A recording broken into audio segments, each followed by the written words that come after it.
So,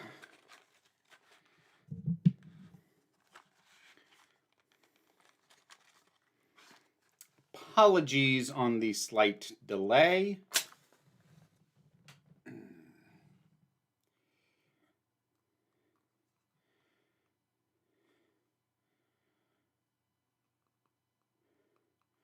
I was at the movies earlier and then I came back and had to be really, really quick about dinner.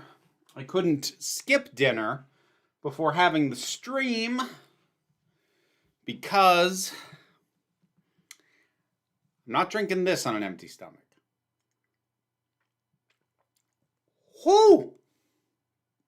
Ha! Yes, sir! Oh my goodness.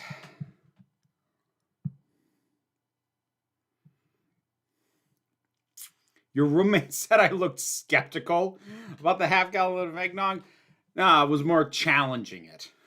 How did life modeling go? Oh, goodness, that was last week. That went well. So for folks who didn't hear it, on Friday last week, I was doing life art modeling for an art group not too far from where I am, and yeah, I hadn't done that for a bit.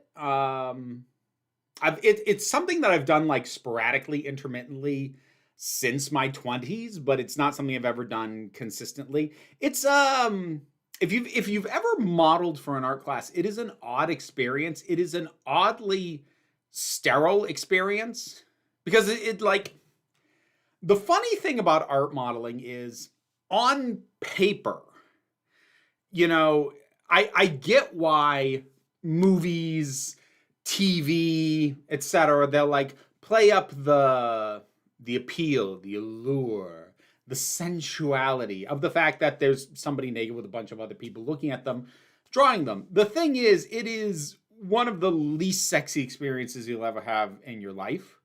Kind of by design, in a in a lot of ways, because like, yes, and speaking from the model's perspective, yes, like I'm there, I have no clothes on, but also none of these people are looking at me like a sensual being. They are looking at me as a series of shapes and shadows for them to try and capture on paper. Like it is the least sexualized objectification you will ever experience in your life. It's very odd. And also like any potential sense of like empowerment you get from it fades very quickly when you're 3 minutes into a 5-minute pose and you realize, oh, I should have picked something more comfortable than this, and I still have to hold it for another 2 minutes. So, like, I enjoy doing it, but it's one of the few times I'm able to channel like an aspect of ADHD that I otherwise try to avoid, which is zoning out. Because especially on those longer poses, I, with my brain chemistry, I need to zone out. So I do. And yeah, it makes the passage of time very strange. Did you look at any of the drawings? Of course I did. Of course I did, Jennifer. Like, none of them were like, oh, let's put that on the wall. Like, it's sketch work. It's learning how to do the bodies. And I'm not like the longest poses I did. I think the longest pose I did was 20 minutes, which isn't really long enough, you know, to do, you know, the Mona Lisa with. But yeah, I saw it. It was good stuff. And something that like I found really touching afterwards as I was leaving is one of the people who was drawing me. They said that they were really glad that I came and modeled because it gave them the opportunity to draw a trans body, which they hadn't had the chance to do before, and it made them feel really good because they themselves are trans. That was a good feeling. I like that. Felt real good about that. And also, like, I get paid. I'm not doing this for fun. I do get paid for my time to do this, just to be clear.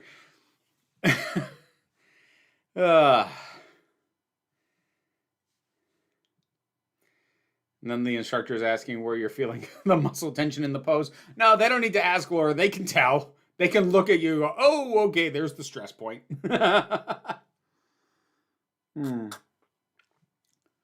Oh, dang. Wah!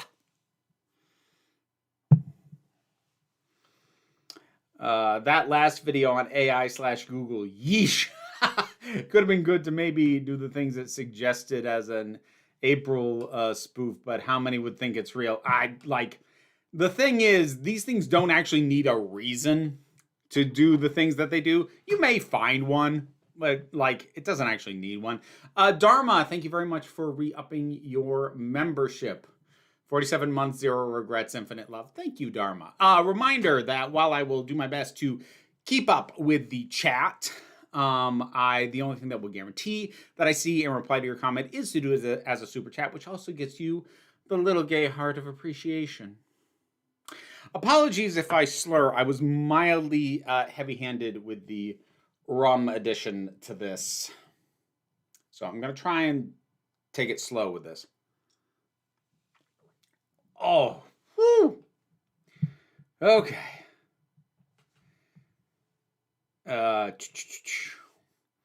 Just had a very cis man thought, which is I reckon I could life model and it wouldn't bother me at all, which I'm sure is not true.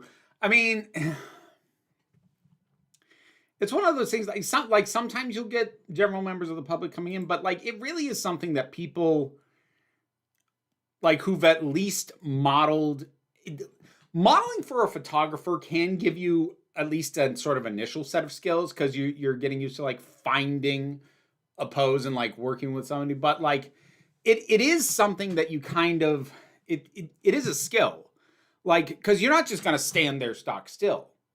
Like you do have to actually find interesting poses, find ways to get some bends in your arms, some bends in your body, have it more dynamic, but is also at the same time comfortable enough for you to hold for a while. Because like I'll do stuff in like the 30-second what are called gesture poses. I'll do stuff in the 30-second poses that I would absolutely not do for even a 2-minute pose. But it's good. I enjoy doing it. I hope they'll have me back. We'll see. The new Curse of Frankenstein 4K set features lovely footage of Peter Cushing and Christopher Lee's final time working together in 1994. Aww.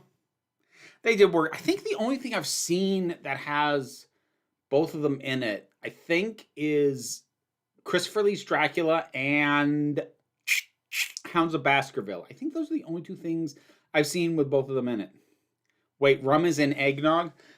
It doesn't usually come in it at most stores, Tabletop Transformer, but that is the traditional additive to eggnog.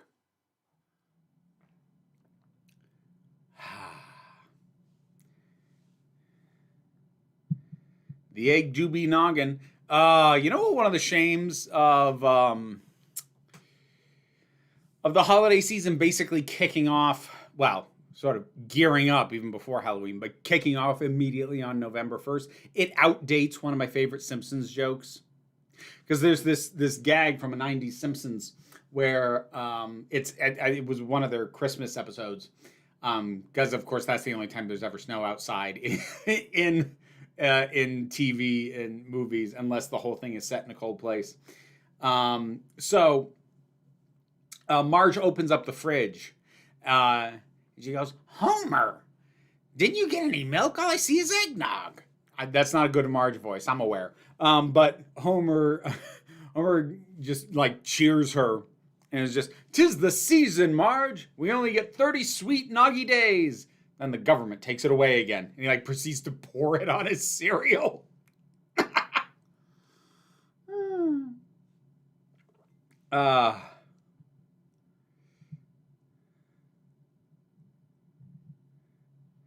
I think he was trying to get it across to the other students. It was fully clothed in drawing 101. Oh, okay. I get what you mean now, Laura. Yeah, I've modeled while clothed twice, but I was also like expected to come in like with a themed look. Like I came in for like a pirate themed art drawing session once. I actually really liked some of the stuff that I saw after that that people drew of me. But yeah, most of my art modeling has been sans clothes. I sort of like picked it up as a skill. Early 20s. I was in Boston, and there was an artist in Boston, and in hindsight, this was kind of stupid. Like I just went to his studio. I didn't vet him especially, but I was in my early 20s and dumb. He was a nice guy, so like it turned out okay. But I don't actually recommend doing that. But like I modeled for him a bit, and then he had me come back later because he was having models sort of recreate. I want to see if I can get the name of the painting right. Hold on.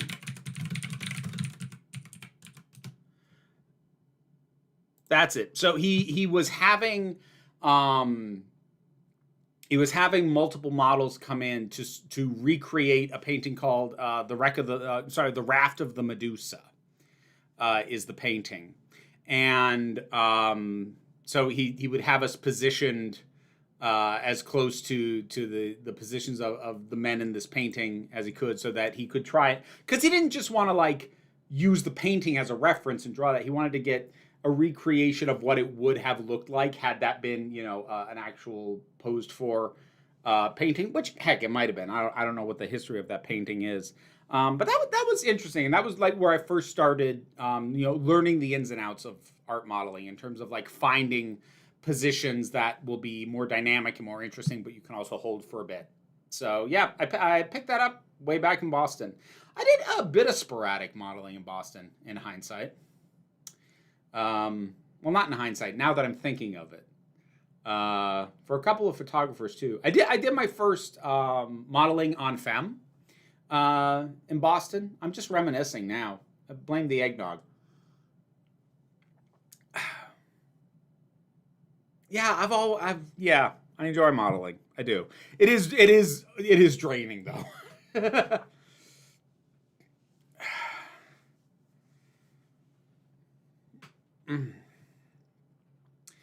And some of her asides, Jesse was assuming the AI had to have been distorting something real, like an actual kernel of truth.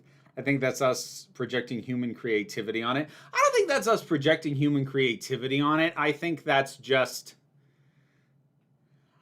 trying to avoid the existential dread of the fact that AI is being put in so many things and it will just make stuff up completely unprompted with no real kernel to even start from. Like it's already terrifying to think of how it can take one tiny nugget of information and just run off the end of the earth with it. To think that it doesn't even need that initial kernel to come up with nonsense isn't a thought most of us like to deal with, so it's usually not at the forefront of most people's heads. Supreme Omega! Thank you for the super chat. Good to see you. On Trek. Oh, is that like being on fleek? Or on fleet? On Starfleet! Ha! God, I'm sorry. It's odd the franchise developed a rep for insular, geeky, and niche because the original series was accessible. The original series films and TNG were popular with the mainstream. They were, but also like you have to keep in mind that with the cost of television at the time versus now, and also the way that television was delivered, it's just a different landscape. Because like, let's be honest, Star Trek is kind of niche. It was always kind of niche. I mean, that's why the original series, while it was successful enough, it only got 3 seasons before being canceled. It was the burgeoning convention scene and fanzines that gave Paramount any interest in trying to do the movies with it. And in the case of TNG, like TNG would never have the same level of success now for a multitude of reasons. But one of the big ones is it immediately went into syndication, which isn't really a thing anymore. But more to the point, unless you had cable, which when TNG was just starting out was prohibitively expensive for most people had 4 or 5 channels that they could get. So if you could get a show on any one of those channels, if it was even slightly good, there was a decent chance that it would get an audience bigger than the actual core fan base that it would ever be able to build. So like the core fan base of Star Trek has always been niche. It enjoyed mainstream success because of what the structure of television and film was for a while, but it's not that anymore. if you follow me. I hope so. I barely follow me. Coyote Azul, thank you for the super chat. I turned 50 last week. Oh, congratulations. Happy 50th. My theme was, I ain't dead yet, you bastards. I think you have to say it in a voice like that. You got to get like some gravel in it. I ain't dead yet, you bastards. I'm some years off from it, but I'll get there eventually. Hopefully. Good grief. Morbid Edition. Why'd I even voice that one? I don't know if you'll remember this reference, but would you want to be one of the sleeper services painting recreations with real people in suspended animation? The reference is like vague, like it's ringing a bell, but like it's the kind of bell that I'm like, where's that bell coming from? Like, I don't know what that bell's attached to, but it is ringing a slight bell. But short answer, probably not. What is the best TV love story you remember and why? San Junipero from Black Mirror, because it's gay. That's not the only reason, but I do think that is a really beautifully told love story, and I really enjoy it.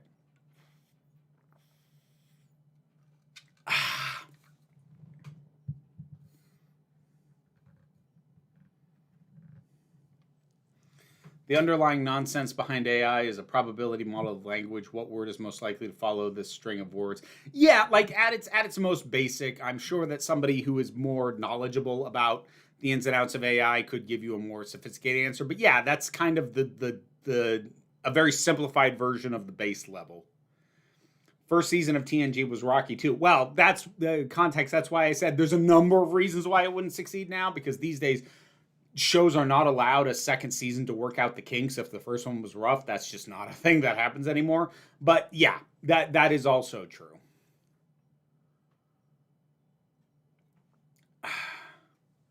I remember the original Star Trek being very nerds only back in the 70s. Well, it would have been by the 70s, because the 70s was when, like, it was off the air, because it was a 60s era show.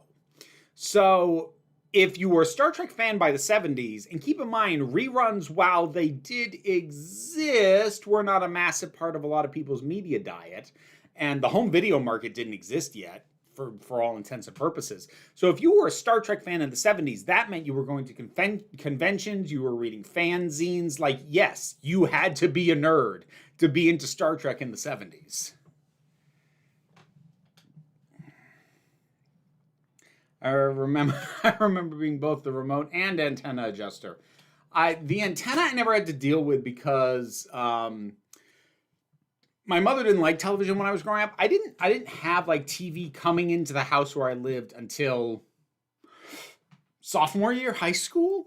Because my mother just hated television. Like, we had a TV set and I had video games and movies, and we rented movies a lot.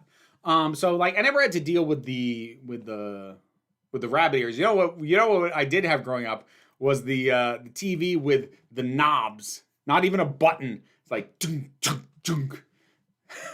The only button was to turn it on. Like, you had to pop the button out to turn it on, and push the button back in to turn it off. Wow. I am legit just having those, you know, when I was your age moments.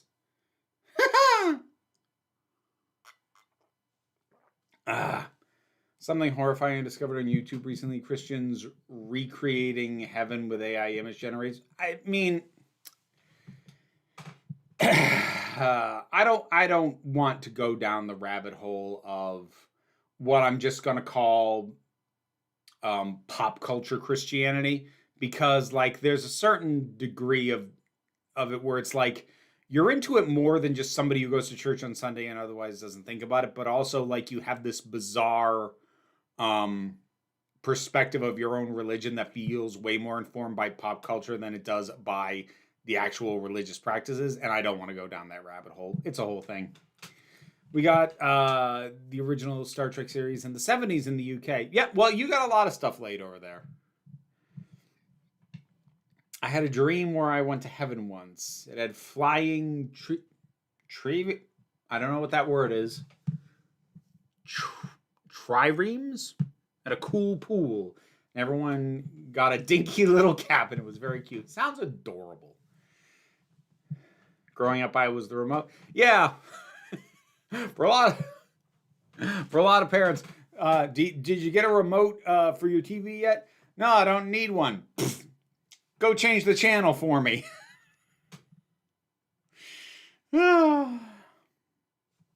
Casual child abuse. It's comedy. Unfortunately, like, it was shockingly common as comedy. Like in stand-up and sitcoms and whatnot.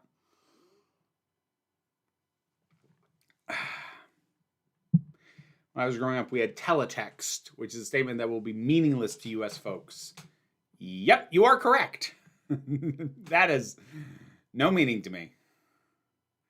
Physical dial TVs and giant wooden cabinets. I was a little too young for the TV built into, like, the wooden thing. Now, like, my grandparents did have a TV cabinet, like with the doors, like, you open and you push them back and they're on sliders. So, like, treating it as a piece of furniture rather than something to get on the wall and be innocuous until you're watching it. Like, yeah, I did grow up with that as a general concept.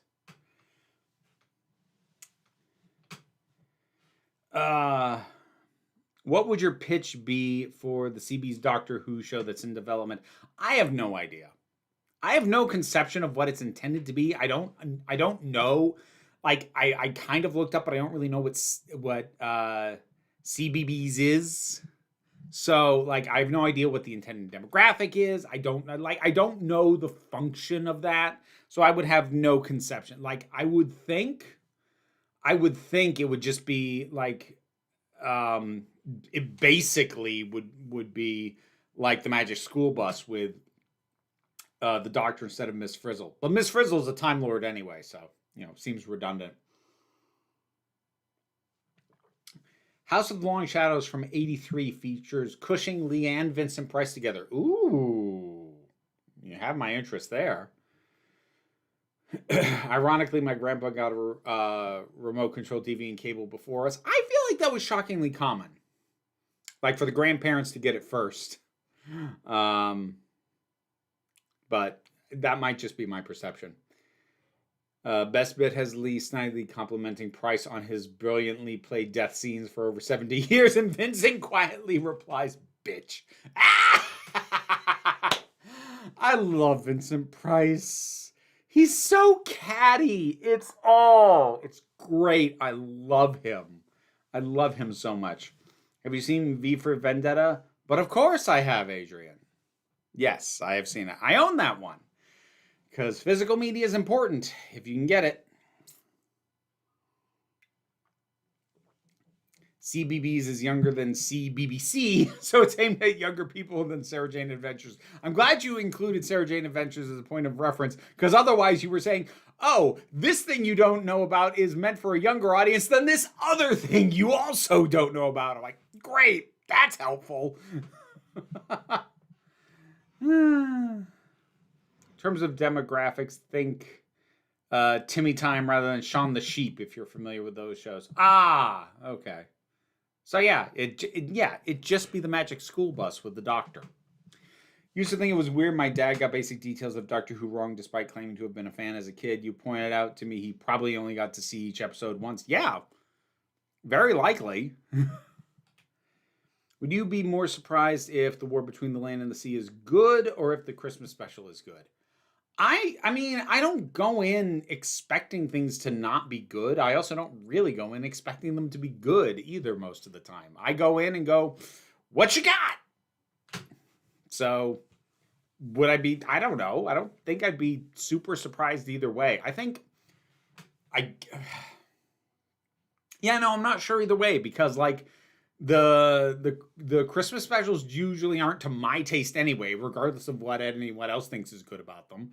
And that kind of negates whatever advantage it might have from War Between the Land and the Sea being a spinoff and me being skeptical of those in general. I think they're both kind of on the same footing for me. Vincent was priceless. I see what you did there, Jenny. Just saw the first John Wick movie, and man, I was not expecting how insane The movie really is. It's a good time. I've seen the first two. I enjoyed the second one, but like there was something about the first one kind of coming out of nowhere that like added to the experience that you can't recapture with the sequel.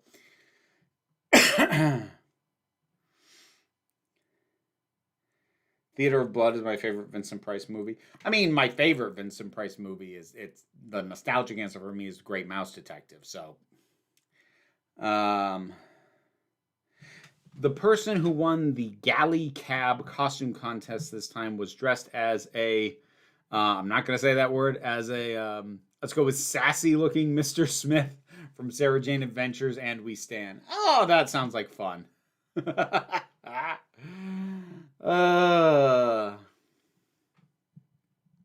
you have any idea for a series after Battlestar Galactica? Well, like Mara, we are doing Caprica. We're doing Caprica and we're doing the movies. So like we're doing the franchise and we might. Preliminary plan is that we actually do it. We'll see if we stick through. We might do the original version as well.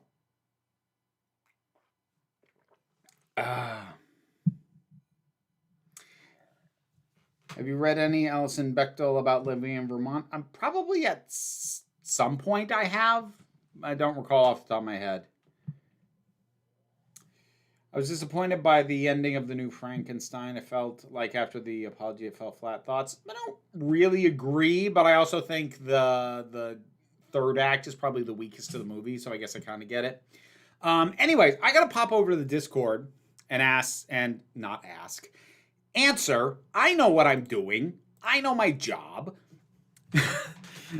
Go answer the questions from the Discord there. That is your reminder that the Council of Geeks Discord is a Patreon exclusive perk. $2 tier gets you access to the Discord and you get your questions answered here. Let's go through these. Let's see. Not off to a good start. I inhaled to start reading and immediately coughed. Not great. Have you ever had full octane eggnog before? And if you had it, how was it? I don't even know what that is, but it sounds terrifying. It sounds like what Monster Energy would try and make and market as eggnog. Which is best, cranberry sauce, cranberry jelly, or cranberry chutney? I am partial to the sauce, but I have a soft spot for the jelly. Given the sheer volume of AI slop that is out there, from AI songs written and scored by LLMs to the crappy art one sees just about everywhere to AI stories being written, what will it take for that bubble to go pop? I mean, the bubble is going to burst for the simple reason that there has been more money sunk into it than it could ever possibly generate. Like, you need to understand how inflated this bubble currently is. It is almost literally the only sector in American business that is growing. Everything else is down. The only reason the economy looks like it's in decent shape is strictly because of the AI bubble. So like it's going to collapse for pure logistical financial reasons that have not even a lot to do with its practical application, because its practical applications at the end of the day are ultimately very limited. And the things that it can do, like the things that you cited, are the novelty things that people are doing because it's fun and in most cases free to throw that stuff together. People aren't going to be willing to pay money for that, at least not in the kind of numbers that would sustain it as a business. It's screwed. It's so screwed. I can't pin a timeline on that because I'm not a finance guy, but it's absolutely borked.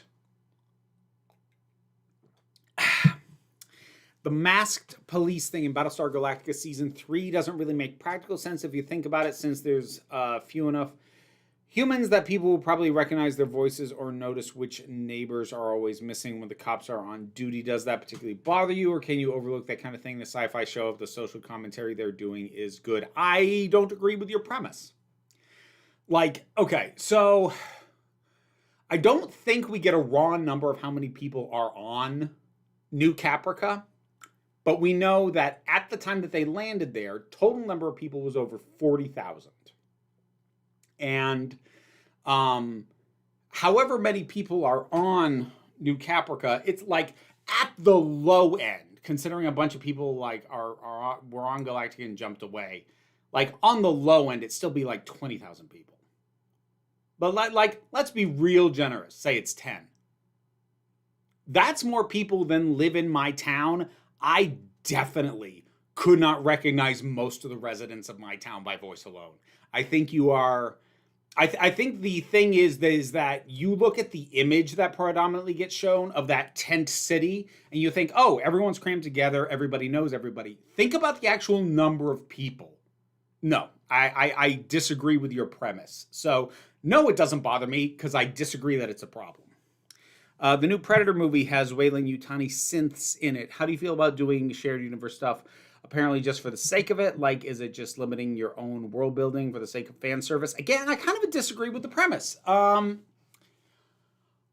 Continuity is as much of a benefit or a burden as you make it. The best way to approach continuity when you are dealing with something that has the potential for tie-ins to existing media is to go, okay, here's the story we want to tell. Here's the elements that we need in it. We could have some of those elements be tied to stuff that already exists. Does that benefit or hurt the story? When you are just shoving it in for the sake of it, if it's in an Easter eggy kind of way, I don't care. If you are grinding things to a halt in order to make connections, then yeah, I'm going to have a big problem. It's less an issue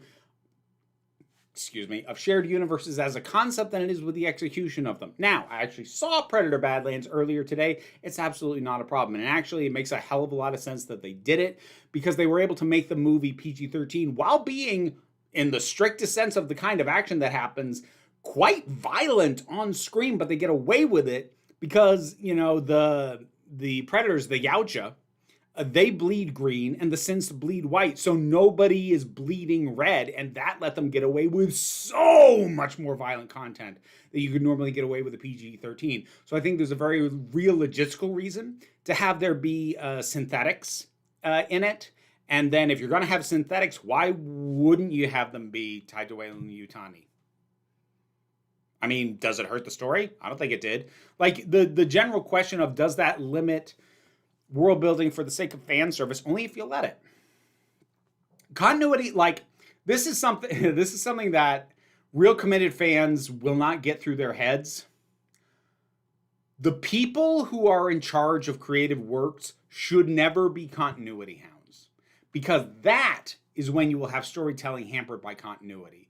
When they're throwing away entire perfectly valid ideas because, oh, like, issue blah of this tie-in comic said that, so we can't do that. No, screw it. Ball it up and throw it away. To pull a quote from Yahtzee Croshaw, continuity is a bit like the porn channel at a hotel room. It's a nice thing to have, but if it's not there, it's kind of hard to explain why it's so important to you. You've been playing I Have No Mouth and I Must Scream on your streams. If a short story like that came out today, would you assume the author had bought into the tech bro propaganda that the AI god, benevolent or wrathful, is just around the corner? I feel like that whole thing changed how fictional stories about AI come across. I mean, old tropes being used now with the current status of AI, or at least what gets termed AI, does impact my thoughts on that. I ran into that with Kitty Cat Kill Sat, if you saw my review of that book. In the case of something specifically like I Have No Mouth and I Must Scream, I mean, it's saying how all of this is a terrible idea, so I'm less worried about somebody buying into the general idea that this stuff is actually intelligent and powerful if they're still ultimately saying it's horrible and sucks. So would that personally bother me? Not really. Does it go down better knowing when that story and the game adaptation were made? Yeah, absolutely. Why do you think it is that besides What If, Disney Plus hasn't yet commissioned a third season of a Marvel show? Because they weren't designed to be multi-season shows. Pretty much all the ones that we've had, especially the Marvel stuff, and also most of the Star Wars stuff, has been designed to be one-offs. Like, WandaVision was not designed to be ongoing. Agatha All Along was not designed to be ongoing. Falcon and the Winter Soldier, like, none of these were designed to be multi-season TV shows. They were designed to be, something that got people to pay for Disney Plus. But within the context of the MCU, they were something designed to bridge the gap between the movies more than anything else. there wasn't really a reason to try and get multiple seasons out of that. Do you think Disney Plus could have been deliberately stalling and confirming whether or not to continue Doctor Who contract in order to help keep it out of the hands of other streaming services? Or do you think there's another explanation for why they took as long as they did? Is it possible that was what they were doing? Yes, it is absolutely possible. Do I think that's what they were doing? No, I think they just didn't care. I think it was just low priority for them because they didn't give a damn. I think that internally they knew they weren't going to keep it, but like there was no internal appetite or pressure to like make that decision official because I think they just didn't care. I heard Noah Hawley received praise for ignoring the existing Alien canon, establishing Prometheus in order to do his own thing with Alien Earth. I'm not even sure how much he ignored it. Like, the Alien continuity is very loose, so I don't even know how much you could say he ignored it so much as didn't use it, which I do distinguish between. Anyways, and also when making Prometheus, Ridley Scott himself ignored the canon established by the AVP movies. Of course he did. He held those movies in contempt. Do you think Doctor Who would benefit from the next showrunner taking a similar approach and essentially overwriting the lore carried over from the Timeless Child and By Generation? Or would that only risk making the show's lore even more messy and confusing? My general rule of thumb, and I kind of said this with an answer to an earlier question, I'm going to reiterate it again, and I've said this specifically. If you don't want to deal with a piece of lore, just ignore it. Don't go out of your way to retcon it. Don't go out of your way to overwrite it. Just ignore it. If you don't want to deal with it, don't deal with it. Like, it gets messy when people start going out of their way to be like, I'm going to deliberately do this thing because it contradicts that. Like, if that's your mentality, then you're just going in to wreck up the playhouse. And I don't see how that helps anybody. I think that's the last one. That is the last one. Okay, I am back in the chat. Did we get super chats in the meantime? Did I miss anything? Ugh. Nope, I did not. Dang. Thought I was going to come back to money. Pooh. Sorry, that makes me seem more greedy than I actually am. I'm just playing around. I think there could be several 100,000 people in New Capricorn. The mass police people thing wouldn't work. You only need one person to recognize each cop. I fundamentally disagree with you, 255. I fundamentally disagree with your premise. Because if you think neighbors are not literally snatching up their neighbors and not being recognized because they're masked, if you don't think that's actually happening right now, I don't know what to tell you. There's rumors that BBC is shopping Doctor Who to Paramount. I'm so scared about that. I'm not as scared as you are, Amber, because like I don't see the BBC flat out selling the entire property. And if they just get a similar deal as to what they got with Disney, which is just distribution, then I'm not any more worried than I was with Disney. I love how Paramount Plus releases their Paramount Plus original material to DVD. I just got the season 1 DVD of the latest NCS spinoff, Tony and Ziva. How many NCIS spinoffs are there? How many shows are in that franchise? Good grief. And between NCIS and CSI and Law and Order, like, how are all of these things existing at the same time with multiple series going simultaneously for all of them? How? Elizabeth Chris, whoa, dang.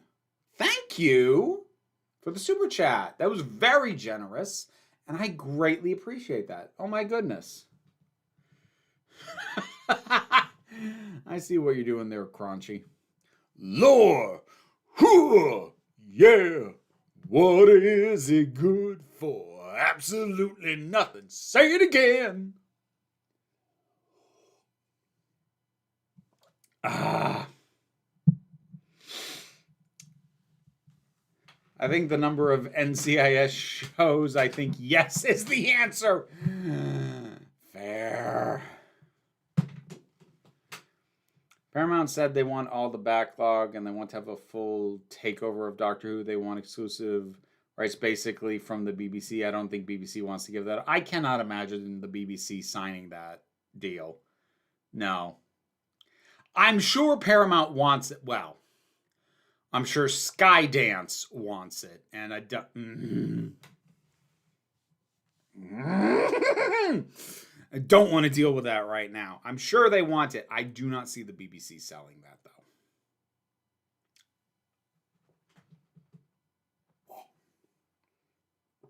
Yeah. Money for more eggnog. How's it going over here? It's going okay, Bookworm. Good to see you. Then there's all the other stuff, NCIS crossover with Hawaii Five-0 and MacGyver. I forgot those both got rebooted. Oh, Lord. I'm so glad I don't bother with network television anymore. You know, as much as I miss a lot of the aspects of network television, I miss what network television was in the 90s and the early 2000s. I don't want what it is right now. There are 7 NCIS shows, the original 6 spinoffs. Original, New Orleans, LA, Sydney, Hawaii, Origins, and Tony and Ziva. Good grief. Stargate reboot. Thoughts? Are they rebooting it? Is that a thing that's happening? Or are you floating it as like a what if they did? Because I generally don't have thoughts on stuff that isn't currently happening. And even if it was announced, I'm not sure I'd have too many thoughts anyway. I haven't seen any of the TV series of Stargate. I only ever saw the movie. And I liked the movie, but I never saw any of the shows. So, like, I'm assuming the shows would be what they'd be rebooting more than anything else. So, no, I do not have thoughts. $6 Million Man, The Bionic Woman is streaming on Pluto. I know The Bionic Woman got a remake. Did the $6 Million Man ever get one? They'd have to, but it'd have to be the $6 billion Man because of inflation. Jennifer DeBenedetto, thank you very much for that super chat. That's very generous. I enjoyed your latest spicy education video. I might actually make a series out of that. So that's over on the Vera Wild channel. If people don't know, I did a video. I don't even think I can fully say what it was about. I did a video about a certain aspect of spicy entertainment that I find interesting to think about. And I think in future I might do some other videos looking at specific things that people like to see in their spicy media, because you break it into categories and there's some really interesting stuff to dig into, good and bad, to be clear. But yeah, I might dig into that a little bit in terms of like explaining what the things are and or what the appeal is. Because like honestly, especially when it comes to kink shaming as a thing, I think so much of it has to do with a lack of information and people who don't actually understand either what is involved with or what the appeal of a certain kink is. And then because they don't get it, they try and imagine what the appeal is. And then they get really grossed out and judgmental about their imagined appeal of the thing. But so often that's not even what people find appealing about it in the first place. And it's interesting to pick apart. So I might revisit that in future on the Vera Wild channel. Here's the thing. I knew from the front cover that the Rocky Horror documentary was directed by Linus O'Brien. I didn't put together that was Richard O'Brien's son. Makes sense. Supremo Mega! Back once again. Thank you very much for the super chat. On X-Men. Since you were once a fan, I still consider myself a fan. I'm just not an active one. It's like being a lapsed Catholic. Did you get tired of Wolverine becoming so overexposed and taking so much of the spotlight over every other X-Men? I'm more annoyed about that in the adaptation media than in the comics. Like, it would happen a bit in the comics, but honestly, if you were following the mainstream X-Men books, he was used, I think about as much as he should have been. He was overused in the universe overall in the sense of like he would have his solo book and he'd show up in the team books and then every time there's an adaptation like Wolverine front and center, like crying out loud. But if you actually follow the mainline X-Men comics, he's used a lot more judiciously there. So depending on what parts of X-Men media you're taking in, I think he's usually managed pretty well. Forgotten Wolf. I love that Forgotten is F-U-R. Oh, that makes me so happy. Oh, I love that. Thank you very much for the super chat. I really appreciate that. Love your content. Thank you. Love your profile picture. Evening, handsome people. Evening to you as well, Aldo. Your Repo the Genetic Opera video randomly popped up in my recommendations today. I had no clue you had even covered it. Did you see that Darren Lynn Bozeman has been teasing a 4K release? I didn't. I don't really care about 4K releases. I don't have a 4K TV. I didn't, because it's not the kind of thing that I follow or track or care about when it happens. Not that I'm saying like there's no value in 4K release. It's obviously restoration of these things, assuming it's not done with AI upscaling, is only ever a good thing.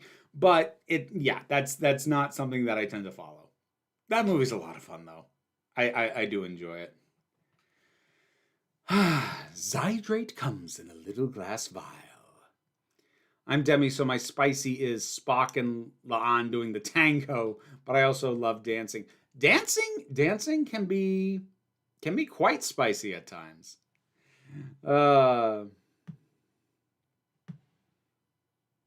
you think Wolverine is going to be in the new Avengers Doomsday? No,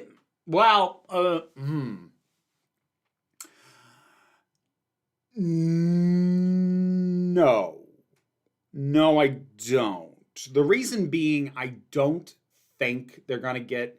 They haven't announced Hugh Jackman coming back. That doesn't make it impossible, but I don't think they're going to get Jackman in for it because, I think if he's going to do Wolverine, it's going to be something that he really wants to do, and I don't think he really wants to do the crossover. He really wanted to do Logan. He really wanted to do Deadpool and Wolverine.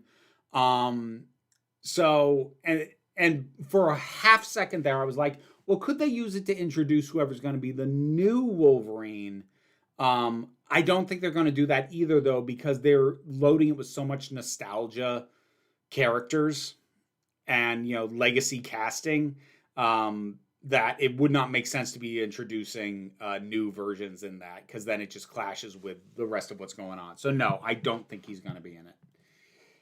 I still don't agree on the Caprica thing, but I'd have to get into real politics to talk about why, so I'll leave it. I appreciate that, 255. I don't really want to dwell on the topic either. There's going to be a new V for Vendetta TV show. I saw that, Peter, and I don't... the only reason that I'd have any hope for it is it's because V for Vendetta is owned by DC, which means Warner Brothers, but that means it also technically falls under James Gunn. I don't expect him to personally oversee it, but if he is at least signing off on who gets to work on it, maybe it will be not terrible, but nah. V for Vendetta... here's the thing. I'm not going to say there's no way to update it in a way that works, because I think, the movie actually did that quite effectively. But, we've now gotten the original 80s version, an updated version for 20 years after that. And I'm not sure there is enough things to change and update for the 20 years that have happened since that it's worth updating it further. But then again, if you're like, we're going to be truer to the comic, then you're just going to run into the Watchmen movie problem of it being tailored to a time that is long past. Something I learned from Tim Curry's memoir. Ridley Scott was considering casting Richard O'Brien as Darkness in Legend. So he watched Rocky Horror, and that's how Tim got cast. Richard O'Brien as Darkness. It'd be a very different take. It would be a very different take. I think it could work. It wouldn't be Tim Curry's take at all, but I think it could work. Because the thing that I'm latching on to is Richard O'Brien's part I forget what his character's name was, but the character he played in Dark City, I think it was Mr. Hand. Like he can bring some menace. It would have been interesting. Hypno Amber, thank you for the super chat. I really appreciate that. It's not much, but thank you. Every bit helps, and I appreciate it greatly.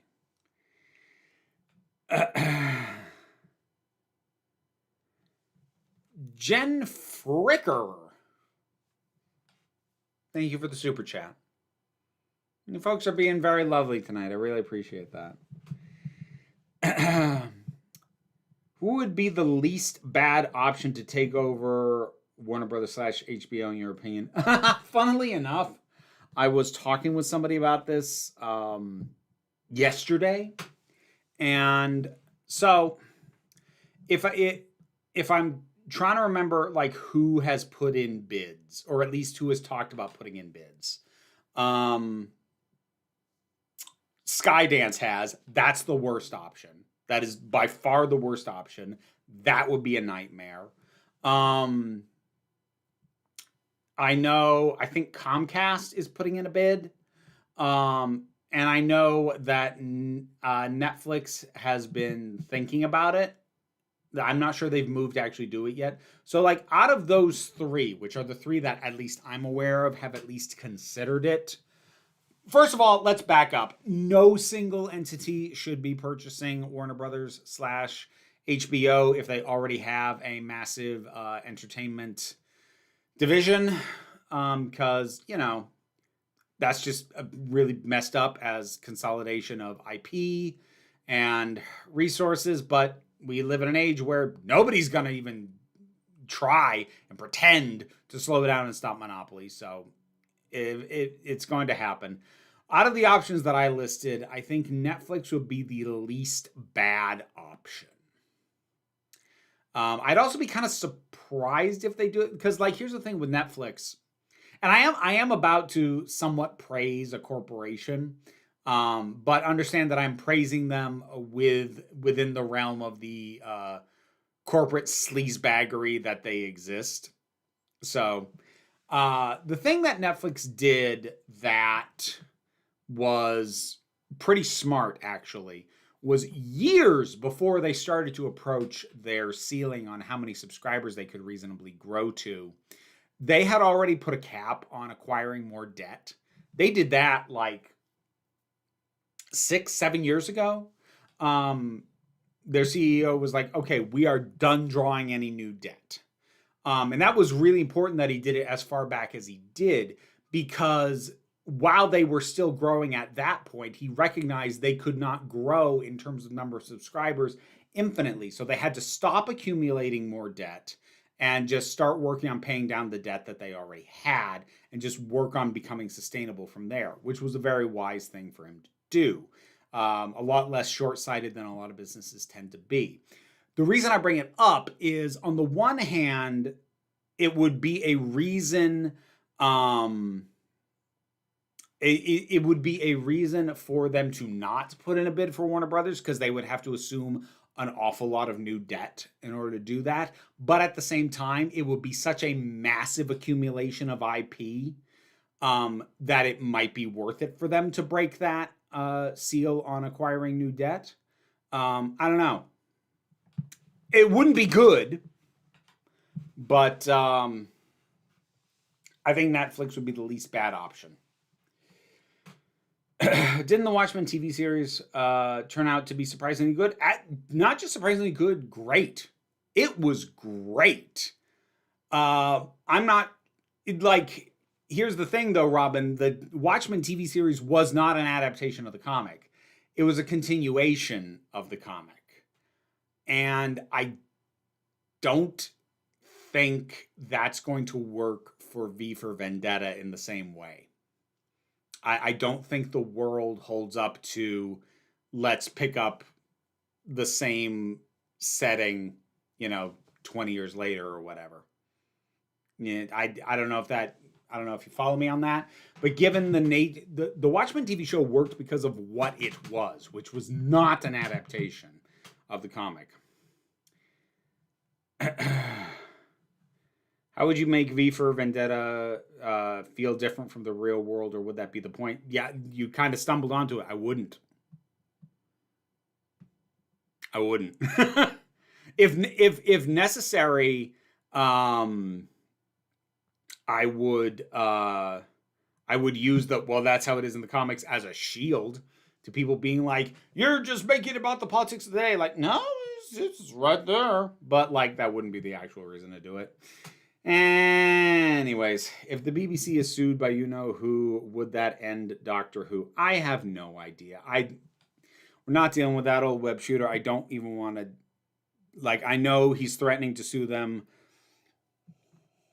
for a very stupid reason that has already resulted in multiple resignations that are also tied to, like, some jackass over there who complains that the BBC fucking C is too liberal on trans issues, despite the fact that they are required to push back on anyone who is accused of being transphobe, but do not have to push back on any transphobic beliefs. Apologies to anyone from the UK. I fucking hate your country right now. Don't take that personally. I hate mine too. So, okay, we got to wrap up. Any thoughts on dropouts and announcements that they're planning on getting into scripted and animation? As long as they keep on top of their expenses while doing so, I am all for it. I just don't want them to get in over their heads in the process.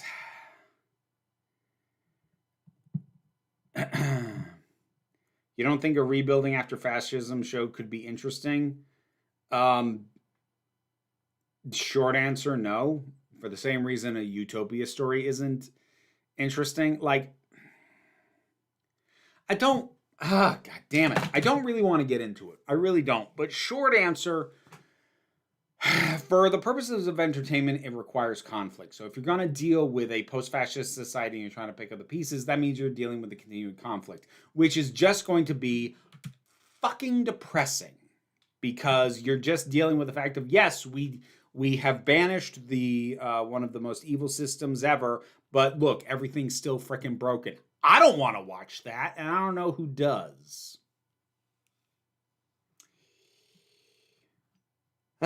Melody Queen, thank you for the super chat.